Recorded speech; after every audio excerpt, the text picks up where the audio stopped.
of like without questions is like fish out of water. When I spent a short period of time in yeshiva, we were given material to study. Rosh Yeshiva used to circulate and say, "What problems do you have? Woe to you if you had no problems. What are you, brain dead? Everything works out. Everything's smooth, right? There's no problems? How can there be no problems?" If you're alert, and you're alive, and you're thinking critically, there are always problems. You do your best to solve them, but to go through with no problems? What's the point of being challenged by God? Being challenged? Yeah. To bring out your hidden potential. Potential that you didn't know you had, and other people didn't know that you had. To show what a human being is capable of. He knows what you'll be able to do. He knows what you'll do when he challenges you, but no one else knows. People measure themselves comparatively. How well am I doing? Well, what percentile am I in? That's how we measure ourselves. 98th percentile, I'm doing fine. Maybe, abstractly, I could have been doing much better, but if I'm doing 90th percentile, I'm satisfied. So it's very important to know what people are capable of. By putting them through those trials and they're performing as they do, the whole world knows what they were capable of and what human beings are capable of. But at the same time, like, you could say that what happens if you have a challenge that leads you on to a bad side of you. Do you know what I mean? Yes. And then say you're challenged and the challenge that you have leads you on to being depressed. So how do you explain that? Well, I don't know if there's anything to explain. If it leads you to being depressed, then your next challenge is to deal with the depression. There are ways to deal with depression, like there are ways to deal with everything else. Not always are they successful. If you don't have a successful way to deal with it, then you have to live with your inability to deal with it. And that's the challenge. When you'll be a parent, you'll have challenges like that all the time. Because children have problems, and at a certain age, it's very difficult for the child to accept the solution from his parent. And you're there in agony, you know what the child is suffering, you know what the solution is, and he can't hear it from you. So you're stuck. Your challenge at that point is to live with yourself and not go to pieces over the fact that you can't help your child. In this week's Parsha, you know, with Bilam, and how he had a donkey, was God basically represented through that donkey? When the donkey speaks to Bilam. Well, in a certain sense, God is represented through everything that he does. The only question is, how does the representation work? For example, there's such a thing as the Satan, an evil inclination. Is God represented through the evil inclination? Sure, God presented something in the world that tells lies in order for you to sort things out as best you can and exercise free will. So the fact that the evil inclination is there to lie to you and thereby force you to work things out on your own, that represents God because it's part of the challenge. Don't make the mistake of saying, well, if the evil inclination represents God, then everything the evil inclination says has to be true. No. God is represented by the fact that he put a source of lies in the world. What Bilam's donkey said was true. And the fact that God opened the mouth of the donkey to speak that way was to confront Bilam in a certain way and to try to have an effect on him as a person. So it definitely represented God, just as much as sunrise and sunset represents God. And as much as disease represents God, because sometimes people need to get diseases because that's what they need for their spiritual development. Yes, in that sense, definitely represented God, especially since it was an open miracle. Personal, no, if on a personal level then, a lot of the time the issue that I have is because of the social media. I'm always worrying about other people and what they think of me instead of what so I can't be happy with myself. So what would you do that? Very difficult.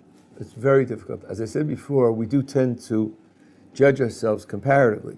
Social media is such a curse because people work themselves into such a dependence that if they don't know that I just went to the store and I just bought a milk and I paid for it in cash and I didn't pay for my credit card, and then I'm invisible, and if I'm invisible, I'm dead. Not having been there, I'm not connected to any social media whatsoever. I get millions of LinkedIn invitations, I just delete them. Google has selective emails, so all those things go to a different category, and I don't even see them. I don't want to see them. But people who are addicted to that and who who are dependent upon that for their self-image.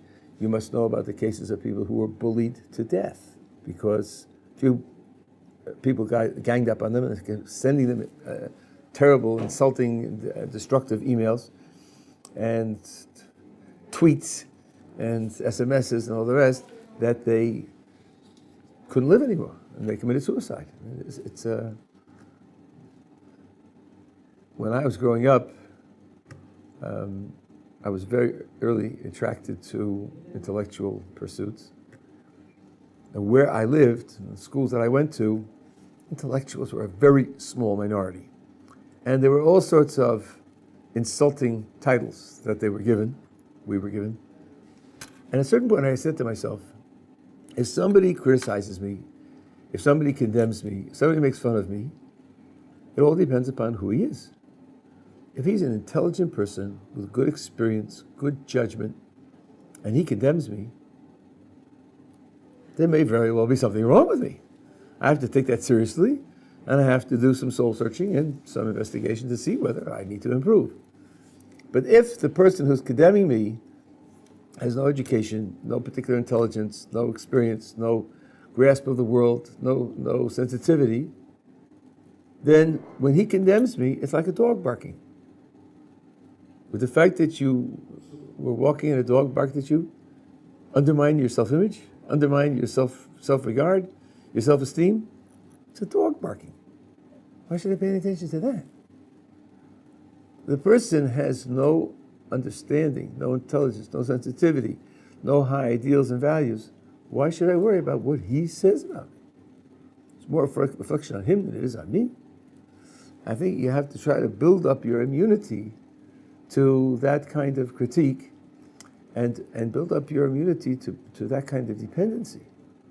So what if 200 people on my Twitter feed know that I woke up at 8:15 instead of 8:10 this morning? Why would you? It's like you have to live for the latest tweet. To me, it's just it's sad. It's sad because a medium that could really keep people in touch is keeping people in touch on the lowest possible denominator. The lowest possible denominator. 120 symbols, indeed. Okay, so you can write a U and skip the YO and get another word in for less symbols. Come on. This is Trivial Pursuit, This isn't worth an 11-year-old spending his time on. And you have adults who are addicted to it. I was once sitting on a bus. 4 friends were sitting in the facing seats. And one of them was talking on one phone and SMSing on the other phone while the conversation was going on. And I thought, these are people, they're your friends. You're sitting together with your friends. Worse than that, to me, is when you see a mother and a child, or even a father and a child, and the parent is on the phone. And I think, you have an opportunity to share with your child, talk to your child, show your child something on the street, the sky, birds. Tell your child a story. No. The child's in the stroller, awake, 1.5 years, 2 years old. And the parents is on the phone. What message are you sending? You're absolutely uninteresting to me. Uninteresting, unimportant. I'll just make sure a car doesn't run you over, but that's all. And I would do the same with a birthday cake. I wouldn't want the car to run a birthday cake over either. But what I'm interested in, what's exciting to me, that's what's on the phone. It's a terrible message to send. I think people have to reflect and take measures. There have to be times when it's off. All social feeds are off.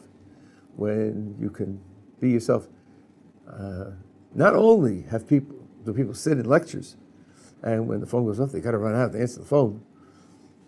But I have seen lecturers stop lecturing because they got a phone on them. There's 20, 30, 50 people in front of them.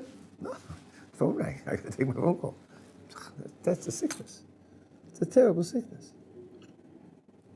So I sympathize, and I can't say I empathize, thank God, but I can sympathize. And I just would make you alert to the fact that there's a sad problem here and to look for means. There are people who are aware of this. There are resources on the net that talk about this type of addiction and what one can do to try to avoid it. Of course, if you keep Shabbos, that's a big advantage. Because at least 1/7 of your time, and the holidays make it more, you're not connected. Perforce, you're not connected. I was talking to one fellow, startup business, working 12 hours a day, and so on and so on. I asked him, how do you start your morning? He says, when I wake up, I press the button and look at my emails. That's the first thing, absolutely. First thing. I don't even breathe until I look at my emails. I said, you can't do that. You can't live like that. First, thank God that He gave you back your soul. Then wash your hands. And then read a piece of Torah. And then, but you can't. I said, Rabbi, that's just too tough. It's just too tough. When I wake up, it's emails. I said to him, that's sick. That's sick. You have to be able to step above that. How do you know when you define, like, when you found your purpose in life? At what point? Oh, that's very difficult. That's very difficult. First of all, we have a general rule. In Hebrew, it's called Adam Koravetz Alatzmo. Everybody's prejudiced in his own case. So if you're going to measure whether you've found your purpose in life on the basis of your internal reaction, you've already shot yourself in the foot. Am I really satisfied with it? Does it carry me for more than a month without changing my mind? Does it thrill me and inspire me? Does it give me comfort when I'm down? All of that is just a register of your prejudice. It's a little bit like asking what job you are best suited for. You know there are occupation evaluation techniques where they can assess your abilities, and they can tell you, look, you're good at this, this, and this, and this. So then the profession of which you'll be most successful will be this one and that. And you can make dreadful mistakes about yourself in assessing what profession you'd be best in. Indeed, we've been talking about, we, meaning the Jewish people, have been talking about this for thousands of years. But in the last 15 years or so, we've gotten a tremendous boost from a new profession called life coaching. What's the idea of life coaching? That when you make a decision for yourself, you might get it desperately wrong. Because you don't have the perspective, you don't have the detachment, you don't have the objectivity to see what your best options really are. So now, Baruch Hashem, I don't have to sound like a raving religious fanatic who's out of touch with the modern world. On the contrary, we anticipated the modern world by thousands of years, seeking advice from people who are sensitive and intelligent and experienced and who communicate well will improve your life. It will really improve your life. So say you found your purpose in life, it means, the general picture is that you have to marry two things. What your capacities are with what's valuable to do. And you can have terrible mismatches. Suppose the greatest talent you have is to be a prize fighter, boxer. I wouldn't say that was your purpose in life. Because even though it's your greatest talent, it's a wasted life. It's a wasted life altogether. Imagine a person who could be an A+ prize fighter and an A- social worker. Being a social worker, he'll save marriages and help wean people off drugs and save people who are depressed and in danger of committing suicide and so on and so on. At the end of his life, he can say, well, there are about 400 people whose lives are very much better because of me. That's an accomplishment. That's really an accomplishment. They say, I knocked out 16 prize fighters, in so many rounds, and TKOs, and so on, and I earned $17 million. That's not a life. Not a life for a human being. So to find your purpose in life, someone has to know what's really valuable. And from our point of view, that means he knows what the Torah counts as valuable. And he has to be able to assess your abilities realistically, which may be different from your own glazed eye view of what you're capable of. The kids who run off to Hollywood to become stars in Hollywood and who don't have a chance and don't realize they don't have a chance, but they're in the throes of a totally unreasonable enthusiasm. To know that you found your chance, your purpose in life would mean that someone who knows the Torah well and who knows you well tells you this is your slot because this is your chance to achieve the greatest value in life that you're capable of. Why would God make somebody better at boxing than social work when you're supposed to social work? Because one of the things you have to do in life is make choices and sometimes give up things for things that are more valuable. Precisely because of that. You do hear sometimes people say, and it has an echo in the sources, but I don't think they are interpreting the echo correctly. God wouldn't give me an ability if he didn't want me to use it. I think when you do find a statement like that, there's a hidden assumption. That is, that's an ability to do something that's right and useful and valuable. When he gave you a real ability to do something that isn't right, useful, and valuable, then the use that it has is for you to resist it and say no. The Gemara, exerting something of a longer story, talks about a shepherd who became a Nazir, took a Nazirite vow not to drink wine, not to come in contact with the dead, not to cut his hair. And someone asked him, Tana asked him why he did that. And he said, because I saw my reflection and I saw how beautiful I was, and I knew that with beauty like mine, I could end up in the wrong places, so I decided to destroy it. Growing my hair unkempt without it is a way to destroy my beauty. Right. Quite right. Now, no one should say, and he's congratulated for that. No one should say to him, what do you mean? God gave you the beauty. Has to have a positive use. No, in his case, the positive use was to destroy it because he couldn't control it. So, it's simply not true that if God gave me a talent, he means me to use it, especially if he gave me two talents, A and B, and A is stronger but useless or negative, and B is useful and not as strong, but it's useful and valuable, then the right choice is to develop B and not A. Well, we just read Parshas Chatas. There's a great deal of talk about, do commandments have reasons or don't they have reasons? And this is a chukah's an arbitrary decree without a reason, and so forth and so on. And that's because it has contradictory effects. It's matami tahorim, matari tmeim. It defiles those who are pure, and it purifies those who are defiled. That's the way people talk about it. But I think that the talk is superficial, and that the reality is a little more subtle and much more interesting.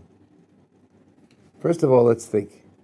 Something has opposite effects on different things. Is that really so paradoxical, so absurd, so contradictory that it's mind-boggling and absurd and challenging and all the rest? Aren't we all familiar with things like that? How about medicines? Aren't there medicines that will help people that are sick but will hurt people who are healthy? Of course there are. What happens when you multiply by -1?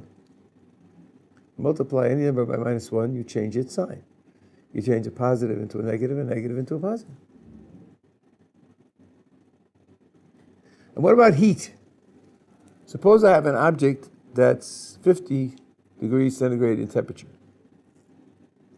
If I put it in contact with something 70 degrees in temperature, centigrade, then this object will cool it off. If I put this object in contact with something 30 degrees centigrade, it'll heat it up. One object cools off this one, heats up that one. This mysterious, illogical, contradictory, paradoxical, absurd, this is everyday reality. It's everyday reality. So why is this supposed to be such a mystery? That it purifies the impure and defiles the pure. If you look into the Midrash where this is expressed, you'll find a very interesting literary style, which I think gives the clue as to what's really going on. The Midrash starts like this. There's a verse in Job which says, Mi yitain tahor v'tamei lo echad, which means, who can bring out pure from impure? Is it not echad, the one of the world, the creator of the world? Who can derive from something that's low, impure, undeveloped, something that's pure and high and developed? Who can do that? Is it not the one of the world? The verse in Job refers to something that God does in the world. He takes raw ingredients, which are undeveloped, impure, low quality, and develops out of them, something of much higher quality. And then the Midrash gives examples. Abraham, whose father was Terach, who was an idol worshiper. The Jewish people from the nations of the world, all of them were idol worshippers. The world to come, which is ideal, from this world, which is not ideal. And then the Midrash says, who did this? Who decreed this? Who declared this? Is it not the one of the world? Just like the verse in Job said, the one of the world. These are statements. These are not mysteries. They're straightforward statements. What they are doing is expressing the fact that God is biased on the side of purity. He's biased on the side of purity. To the extent that, I don't know if you're familiar with this in computers, it used to be a slogan in computers, GIGO, which stands for garbage in, garbage out. If you put in low rate data, then you get out low rate results. You put in high rate data, then you get in high rate results. The feedback from the computer is going to be no better than the information you put in. That may be true in computer studies, but God doesn't work that way. God takes low rate input and delivers from it high rate output. So the Midrash has a few examples like that, in each case saying who said this, who decreed this, who legislated this. Isn't it the one of the world? Then it comes to the paraduma, and it says, this item purifies the impure and defiles the pure. God said, it's my law, it's my decree, you have no right to question. Now the careful reader says, the Midrash built up a style. It built up a formula over and over again using the verse from the book of Job. And then it came to the climax, to the crux, the subject at issue, and broke it. Doesn't mention the verse from Job, doesn't paraphrase the verse from Job. It simply says, this item has opposite effects. It's my decree, my law, you can't question it. So if I take the words literally, seriously, as you always should, take them literally and seriously, what the Midrash is saying, this is not like all the other cases. This is not like all the other cases. In all the other cases, you have unexpected purity, unexpected nobility, unexpected high quality. If you look at the background, you think it should be low quality and has unexpected high quality. But that's all right, because that's how God operates. God elevates things, develops things to a higher quality than the raw materials would have been capable of. Now you come to this item. This is the biggest purifier in the whole of the Torah. It is an antidote to the worst defilement, the most serious defilement by contact with the dead. This is the strongest purifier in the entire Torah, and this defiles people who are pure. I think the message here is that what you have here is an inconsistency in God's providence, in God's governing the world. This has nothing to do with medicine, it has nothing to do with mathematics, it has nothing to do with heat transfer. If God is consistently on the side of purity, on the side of elevating, on the side of the noble, how could it be that the item that's the strongest purifier also defiles? How could that be? In terms of the way God operates with the world, that's a mystery. That's where the mystery lies. It has nothing to do with everyday examples. And that, the Midrash says, is something which God declares, I've decreed it should be so, and you simply have to accept it. Now, if you look carefully in the Midrash, you'll see that's talking to you and me, but it's not talking to everybody. Because the Midrash says that Moses did understand it.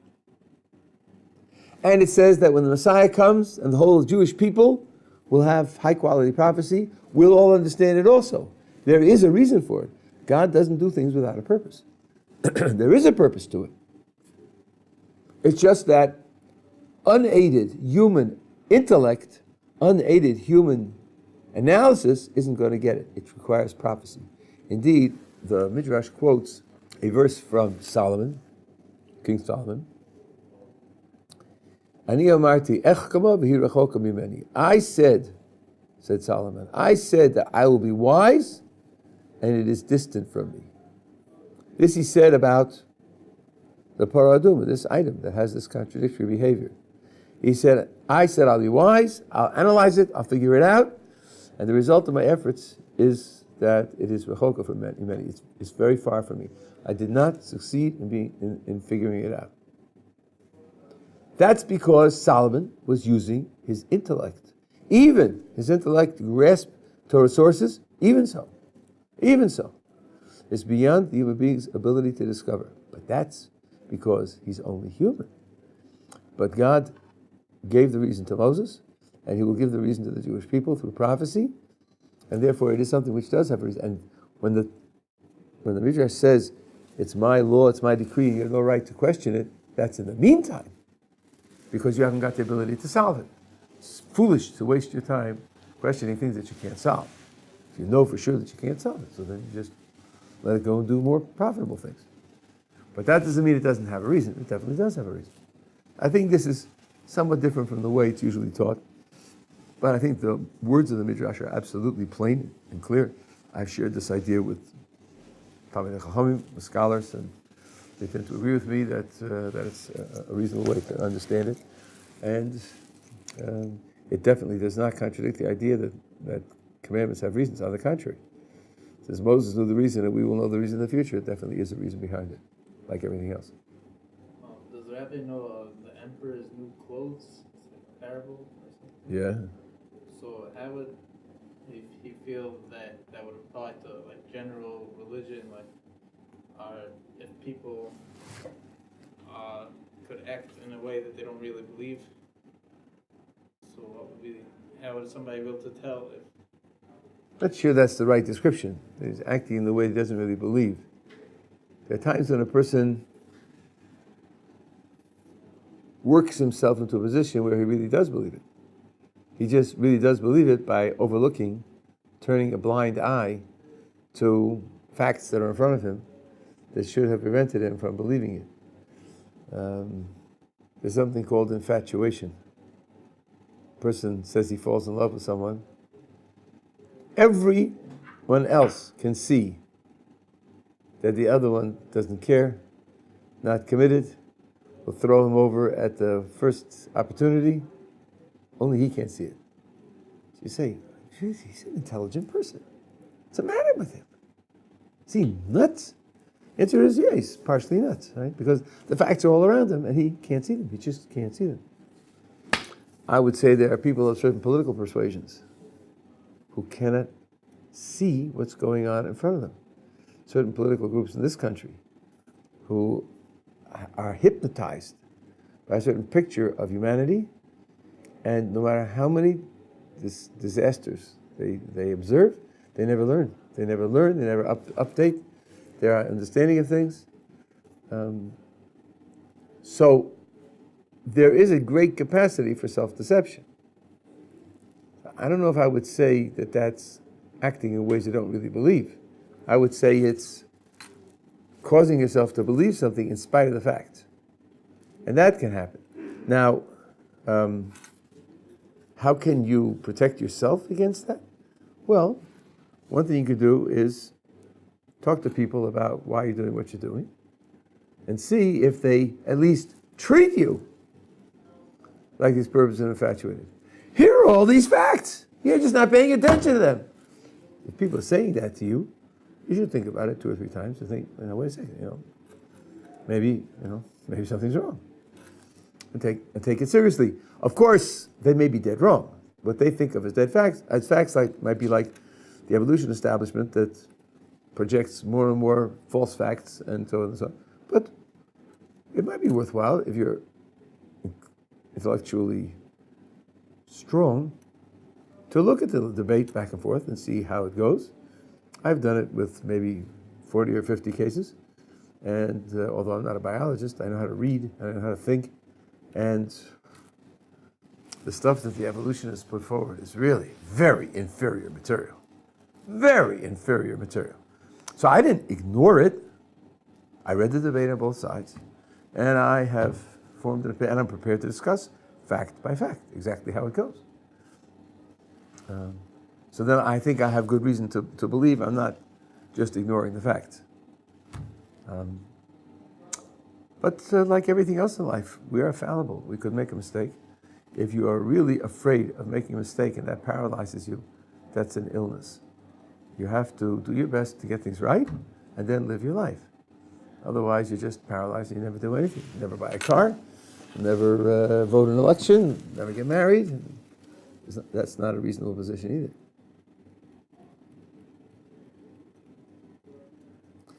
Indeed, maybe there's a sort of linguistic fence I could give to you, or a linguistic safeguard. When you're doing something and somebody says to you, how do you know it isn't X? I think you should reject the question. How do I know it isn't X?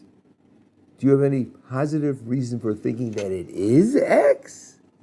If you have a positive reason for thinking that it's X, then I would have to take that seriously. You ask me how I know it isn't? I don't have to disqualify every alternative. It's not my job. My job is to follow the evidence where it leads. Show me positive evidence that it is X, then I'll have to take account of it because my job is to follow the evidence. But just ask me to disqualify everything else, so then it's not reasonable to undertake that responsibility.